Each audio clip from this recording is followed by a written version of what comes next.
हाय, मी सुकी सकी माझ्या युट्यूब चॅनलमध्ये तुमचं स्वागत करते. तर चला तर मग आजचा व्हिडिओ आपण सुरू करूया. आजकाल देव आहे का नाही याच्याबद्दलचे बरेच डिबेट तुम्ही ऐकले असतील. पण मला एक गोष्ट आवर्जून इथं सांगायची की देव आहे का नाही ही गोष्ट लांबच राहिली. पण देवाच्या प्रभावाखाली असणारी माणसं, देवाने निवडलेली माणसं सुद्धा तुम्ही आजकाल निवडू शकत नाही. आता असं का ते मी तुम्हाला सांगते. देवाने प्रेम जसं निर्माण केलं ना, तसं देवाने एक माया सुद्धा निर्माण केली आणि तिचा प्रभाव इतका बेकार असतो ना, आपल्या जवळचा व्यक्ती सुद्धा किती भक्ती करतोय, किती आध्यात्मिकता जगलेला आहे, हे सुद्धा आपण ओळखू शकत नाही. आता देवाने निवडलेली माणसं असं म्हटलं की तुमच्या मनात एकच चित्र समोर आलेलं असेल, जे पुजारी वगैरे असतात, जे साधू संत असतात, जे भगवे वस्त्र घातलेले असतात, असेच व्यक्ती तुमच्या डोळ्यासमोर आलेले असतील. पण हा नियम कलियुगामध्ये लागू होत नाही. तर कलियुगामध्ये अनेक प्रकारचे भक्त आहेत जे देवाने निवडलेले आहेत आणि ते भक्त, त्या व्यक्ती अशा लेवलची आध्यात्मिकता जगतात ना, जे शंभर शंभर हजार हजार वर्ष साधना करून जे संत लोक अनुभवतात ना, ते व्यक्ती सध्या स्वतः नॉर्मल आयुष्य जगून आपलं ऑफिसचं काम, घरचं काम, घरच्या व्यक्ती या सगळ्या गोष्टी सांभाळून त्या लेवलची आध्यात्मिकता ते जगत आहेत. आता देव नेमके कोणत्या व्यक्तींना निवडतो ते मी तुम्हाला सांगते आणि ते आपण कसं ओळखू शकत नाही हे सुद्धा मी तुम्हाला सांगणार आहे. देव नेमकं अशा व्यक्तींना निवडतो ज्यांनी आयुष्यात भयंकर चुका केलेल्या असतात, त्या समाजाच्या दृष्टीने असतात बरं का. म्हणजे उदाहरणार्थ तो व्यक्ती बराच दारू पित असतो, म्हणजे आध्यात्मिकता निवडायच्या आधी बरं का.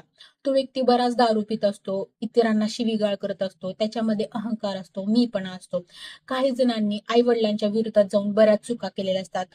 त्यांच्या दारू, सिगरेट, गांजा वगैरे अशा लेवलच्या डिस्को, पब अशा सगळ्या गोष्टी अनुभवून त्यांनी झालेल्या असतात आणि हे सर्व आपल्या डोळ्यासमोर आपण पाहिलेलं असतं बरं का.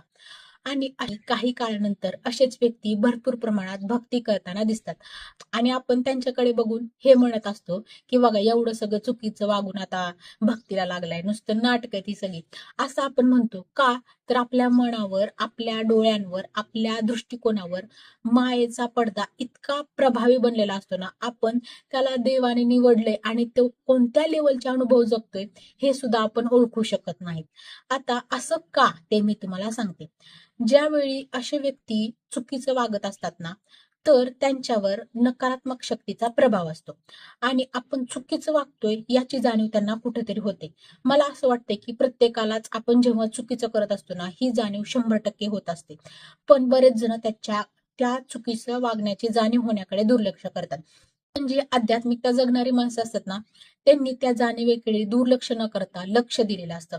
आपण आपल्या आयुष्यात किती चुकीचं वागलोय आणि याचा आपल्याला काय फायदा झालाय याच्याबद्दलचा विचार त्यांनी करतात आणि त्यांना ही जाणीव होते की याच्यातून आपल्याला काडीचा सुद्धा फायदा होत नाहीये. आपण फक्त तळागाळात जात आहोत, म्हणजे आपली फक्त अधोगती होत आहे. म्हणजे आपण जेवढं नाव कमावलंय, पैसे कमावलेत, इज्जत कमावली, ती सगळी शून्य होते. आणि ज्यावेळी या जाणीवेकडे ते लक्ष देतात ना, त्यावेळेस त्यांना आध्यात्मिकतेमध्ये जाण्याचा मार्ग मिळतो. म्हणजे त्यांना कोणत्या तरी देवाकडे आकर्षण निर्माण होतं आणि त्यावेळी त्यांनी हे नाहीत विचार करत बसत की आपण मागच्या आयुष्यात किती चुकीचं वागलोय, आता माझं कसं होईल, मला देव स्वीकारेल का? तर असं काहीच त्यांच्या मनात विचार येत नाहीत.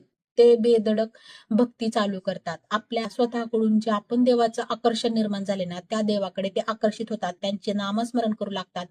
भक्तीचे वेगवेगळे प्रकार अवलंबून कोणत्या ना कोणत्या कारणाने देवाजवळ राहण्याची इच्छा निर्माण करतात स्वतःमध्ये आणि इथंच त्यांचं संपूर्ण आयुष्य बदलतं. आता तुम्ही बघू शकता की जो व्यक्ती इतरांना काडीची सुद्धा किंमत देत नसतो, स्वतःच्या मीपणामध्ये जगत असतो, तो इतरांना मान देऊ लागतो, त्यांची इज्जत करू लागतो, त्यांचं काम ऐकू लागतो. एखादा व्यक्ती प्रचंड प्रमाणात दारू पित असतो, आपण असं म्हणत असतो की तो दारू शिवाय जगूच शकणार नाही, तो व्यक्ती पूर्णपणे दारू सोडून भक्ती करू लागतो. पण अशा वेळी काय होतं सांगू का, आपण नेमकं इथेच चुकतो आणि आपण काय करत असतो नेहमी, त्यांनी कोणत्या चुका केल्यात ना त्या चुकांकडे आपलं लक्ष देत असतो, पण तो कोणत्या प्रकारची भक्ती करतोय याच्याकडे आपण दुर्लक्ष करतो. असं चुकीचं वागून भक्ती करणाऱ्या व्यक्तीने जर एखादा अनुभव त्यांनी सांगितला ना, हे असं कर, हे असं नको करू, देवाला हे आवडतं, देवाला ते नाही आवडत, त्यावेळी आपण काय करतो, त्या व्यक्तीने मागच्या काय चुका केल्यात याच गोष्टी लक्षात ठेवून तो जे काय सांगतोय त्याच्याकडे दुर्लक्ष करतो आणि आपण काय म्हणतो, आता तू मला सांगणार का, भक्ती कशी करायची असते, देव कशाने खुश होते आणि कशाने नाही होते, तू स्वतःच्या आयुष्यात काय केलंय ते बघ, असं म्हणतो आणि आपण इथेच चुकतो. मला तर असं वाटते, ज्या व्यक्तींनी आयुष्यात प्रचंड प्रमाणात चुका केल्यात ना, काही काळ आध्यात्मिकता अनुभवली, जी आध्यात्मिका ते तुमच्या डोळ्यासमोर जगलेत आणि त्यांनी काय जर अनुभव सांगितले आणि हे कर हे नाही कर असं जर सांगितलं ना, ऐकली पाहिजे. कारण त्या व्यक्तीने प्रचंड प्रमाणातला मानसिक ताण अनुभवून त्याच्या चुकीच्या गोष्टींना, चुकीच्या कर्मांना शून्य करून आध्यात्मिकता स्वीकारलेली असते.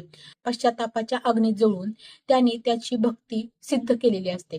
असं सांगितलंय की चुकीचं वागणाऱ्या व्यक्तींनाच देव निवडतो. याचा अर्थ असं नाही की तुम्ही पण चुकीचं वागायला चालू करायचंय.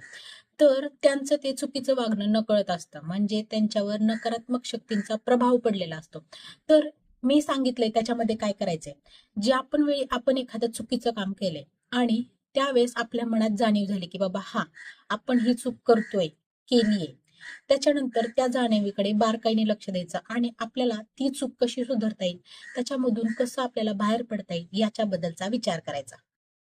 आता देव आहे का नाही ही गोष्ट नंतरची आहे, पण देवाने निवडलेली माणसं तुम्ही ओळखू शकलायत का, हे मला कमेंट सेक्शन मध्ये नक्की सांगा. थँक्यू.